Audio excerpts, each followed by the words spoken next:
Capítulo 1. A origem de nosso herói. A história de nosso herói se inicia com seus ancestrais, na cidade de Testículos, mais especificamente no bairro Túbulos Seminíferos. Lá morava seu tataravô, chamado Célula Tronca Espermatogonial, onde tinha vários amigos e parentes.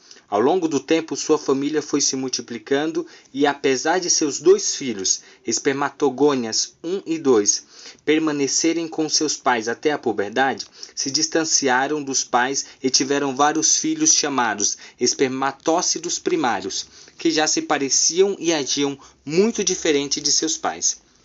Na sua adolescência, os espermatócitos primários queriam ser do grupo os diferentes, e o jeito de assim, se dividiam em duas células mais especializadas e haploides, os espermatócitos secundários, e esses participaram da meiose 2 e se dividiram em mais duas células, as espermátides.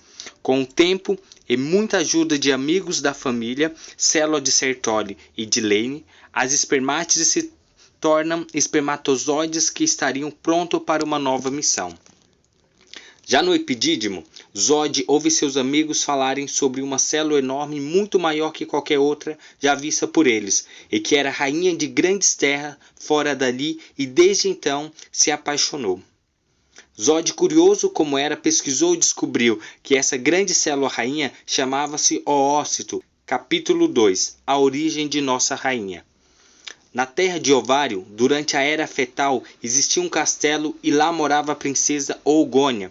Quando cresceu e se casou, e se transformou na linda rainha Ovócito primário. Quando tomou o poder, queria colocar ordem em seu reino, então instaurou as duas primeiras leis reais que deveriam ser seguidas à risca por todo o povo.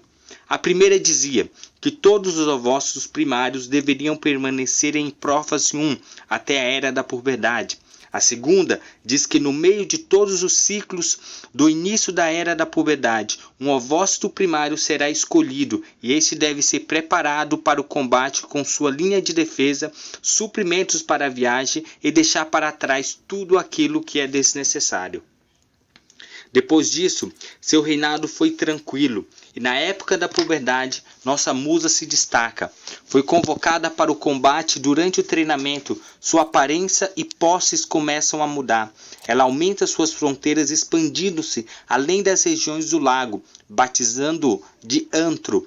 Criou uma zona de segurança particular, formado por cercas com um aspecto de trama regular com fenestrações intrincadas, semelhante a um queijo suíço chamado de zona pelúcida.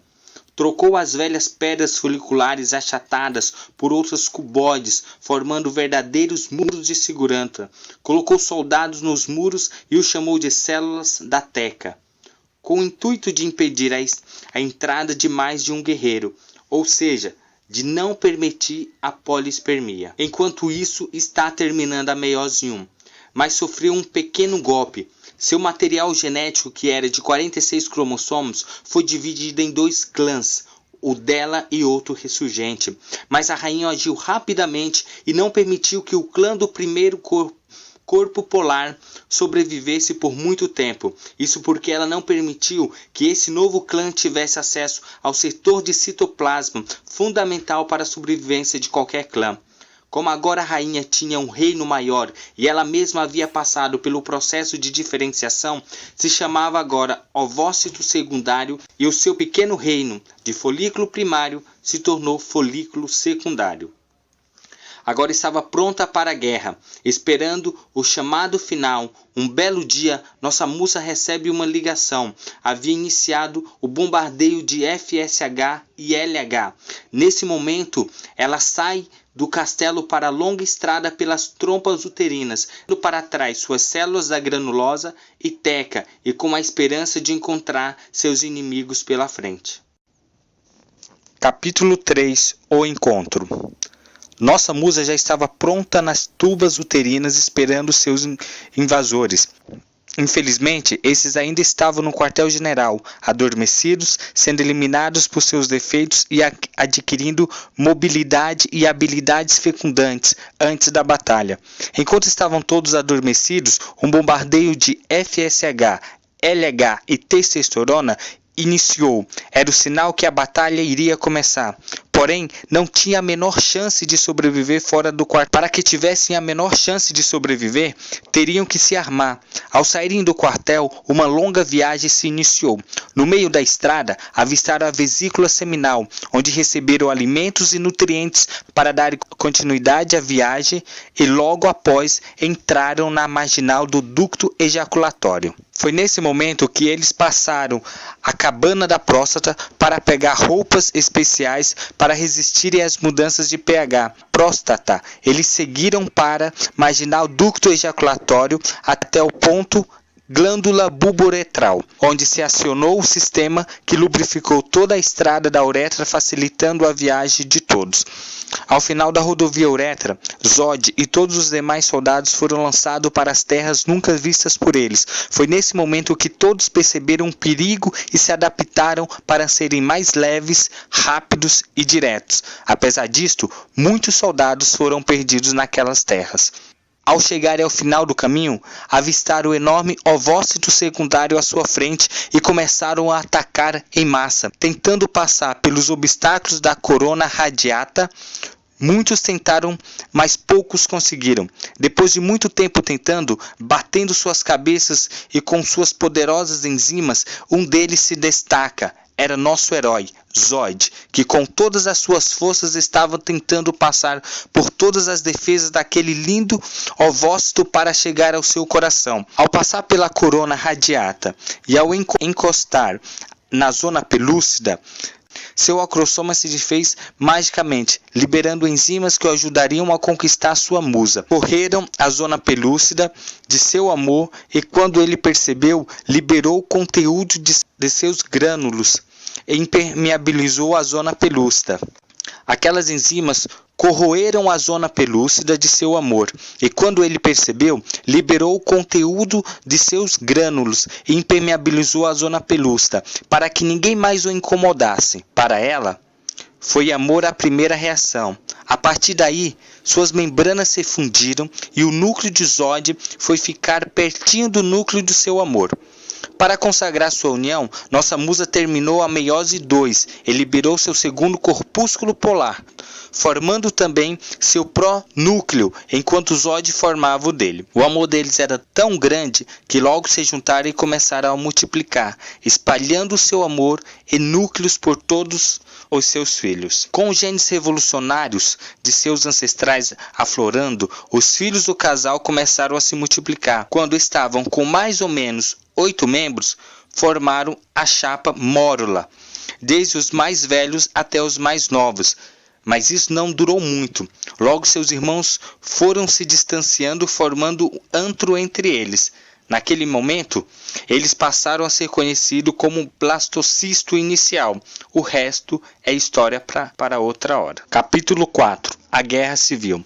A desunião e os conflitos internos da mórula e do blastocisto inicial aumentaram, aumentando com isso o antro entre eles e o número de adeptos nos dois lados. Com o tempo, duas facções se formaram, a massa celular interna composta pelo blastocisto e o trofoblasto, que recobria todo o resto. Com o tempo, o trofoblasto se especializou e dividiram suas missões. O sincicitrofoblasto ficou responsável por fixar e arranjar alimento para todos e para isso invadiu terras vizinhas para o bem de todos. E o citrotrofoblasto continuou nas periferias, cercando a massa celular interna aos poucos. Tomando a facção inimiga, por exemplo, a massa celular interna se dividiu em epiblasto e hipoblasto, a primeira ficando longe do antro e a segunda mais perto. Nesse momento, todos já estão protegidos de ataques externos, acomodados e nutridos no interior do que será o lar deles por mais 9 meses. Capítulo 5. A massa celular interna. Apesar de todos os conflitos internos, todos sabiam que algo grande os esperava e começou rapidamente.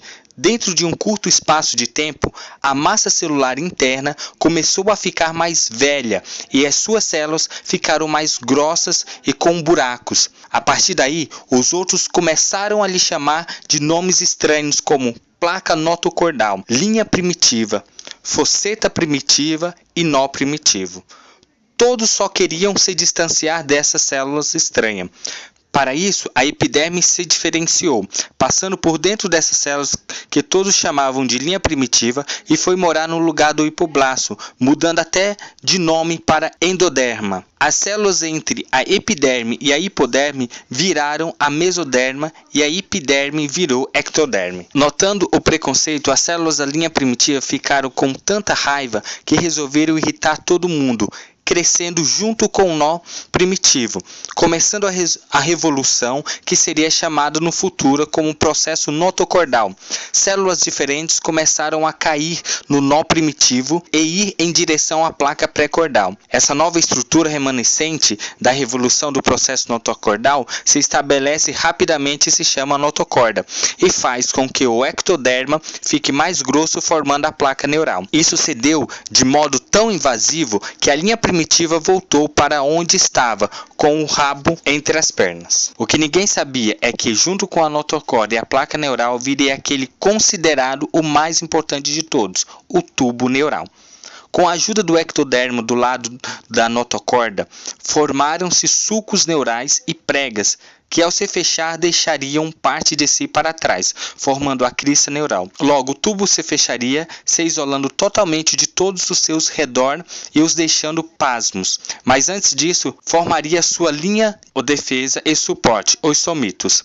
Esses ajudarão a proteger e movimentar sua estrutura desde sempre. Capítulo 6.